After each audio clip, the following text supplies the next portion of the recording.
there is so much, I would imagine, technical jargon that goes into working in the companies that the three of you work in.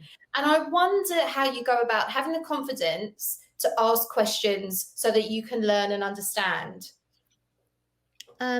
What I've done initially, and that's not just in relation to the tech industry, any new industry that I've entered, I've had a rule of creating my own little glossary. So every meeting, if there's a new abbreviation, a new, a new word or a new phrase, I would jot it down and try to figure it out along in the meeting. And then I would just kind of, I'm quite confident to say, can I just clarify what you mean by that? What does that stand for?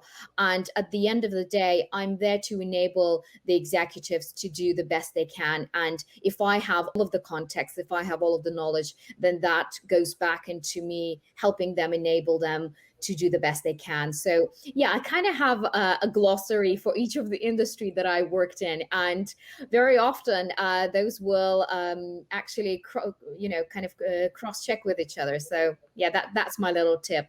Have your own little, glossary dictionary. Yeah, and then you don't have to ask the question again because you've got it written down. Sure.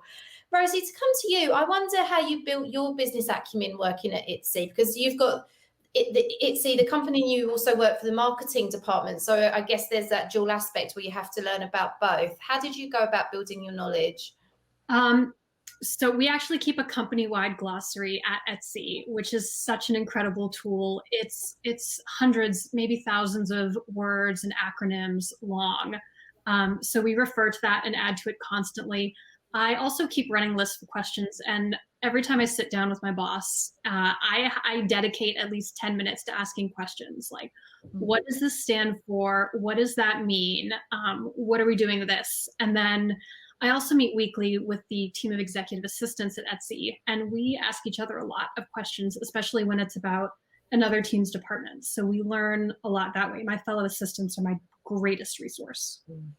That's a fantastic, both of those are fantastic answers, I think. And again, that would be a fantastic project for an assistant if they wanted to put that glossary together. How helpful if you haven't got something like that company-wide. And Pam, over to you.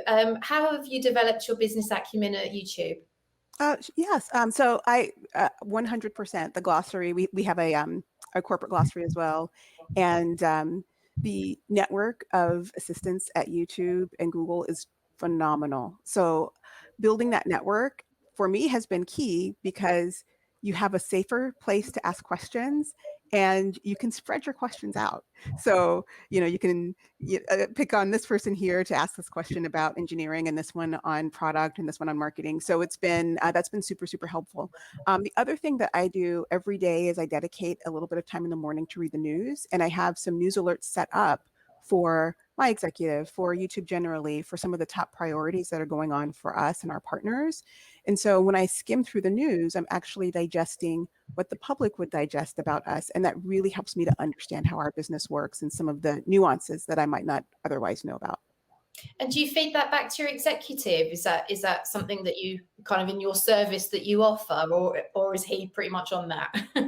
So we discuss those things when we think every day. So it's a little less formal than reporting back, but it gives us a common vocabulary for sure. Yeah, you speaking the same language.